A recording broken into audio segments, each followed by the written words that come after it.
En este hermoso templo, en primera instancia encontramos la imagen de San Sebastián como patrono titular de nuestra parroquia. Es una imagen española, vino de Barcelona, según la historia vino con la imagen de Nuestra Señora de la Merced. En el sitio donde está actualmente el templo había antes una antigua ermita y al lado de la ermita existía una panadería y se incendió. También se afectó la antigua ermita de San Sebastián y quedó completamente destruida. El propietario de la panadería donó el lote en el que estaba la panadería para que se le sume al lote en el que estaba el templo de San Sebastián y construya el actual templo de la panadería. La imagen de la Virgen del Rosario de la panadería fue pintada por uno de los frailes dominicos en una de las tapias de una de las capillas pequeñas que en aquel entonces era la capilla del Portalito. De ahí trajeron la tapia con la imagen y ya se la ubicó en el centro de este retablo mayor.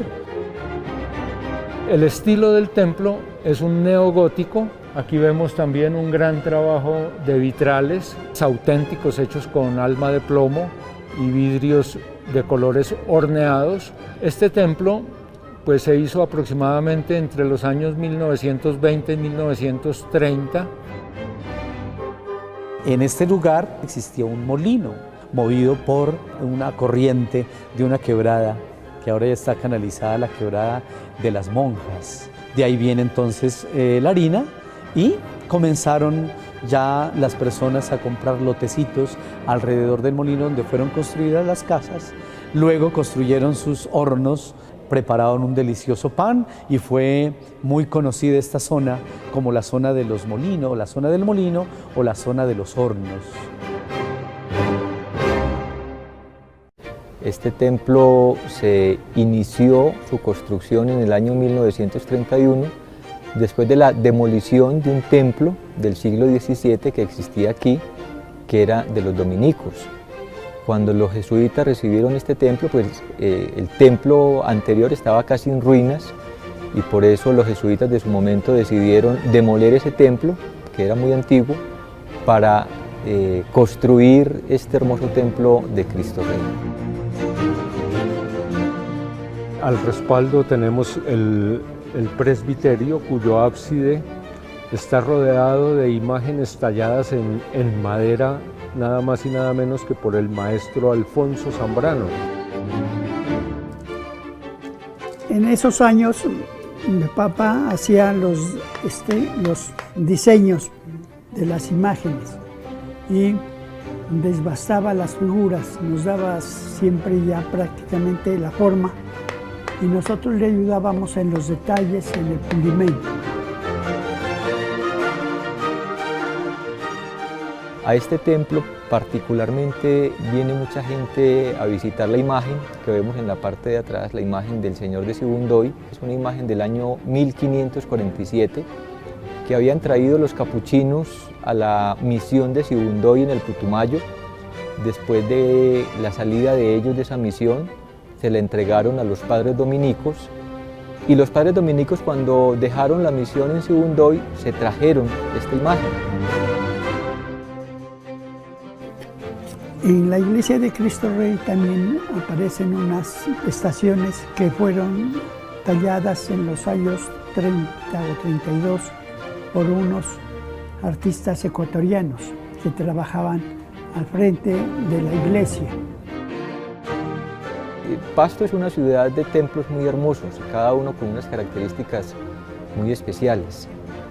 Pero ya propiamente hablando de este templo, pues lo que uno ve es la grandeza de este templo, la arquitectura, todo. Es un templo realmente muy hermoso.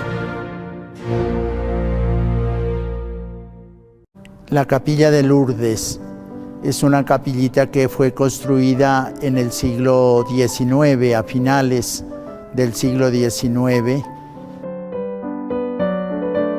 Es vecino a una de las casas más antiguas de la ciudad, tal vez la más antigua de todas las casas de la ciudad, que es la casona Museo Taminango. El templo original era de esa misma época y es muy antiguo. En el que estamos ahora ya ha sufrido diversas remodelaciones que lo actualizan un poco a la época del periodo republicano, aunque su origen es en el periodo colonial.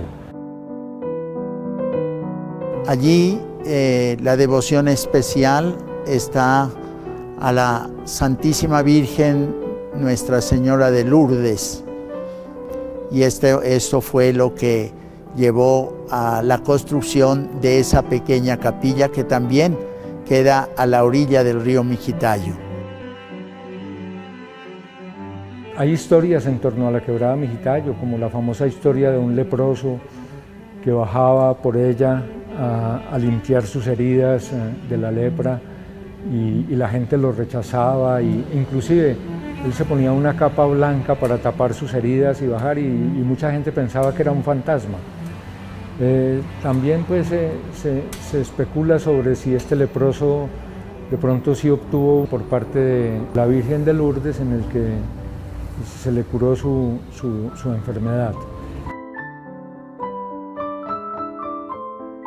Allí se venera también una imagen del Señor de los Despojos, una imagen bonita, es una imagen también que tiene mucha devoción, es una capilla que invita al recogimiento, invita a vivir una espiritualidad más entrañable, especialmente en honor a la Santísima Virgen María.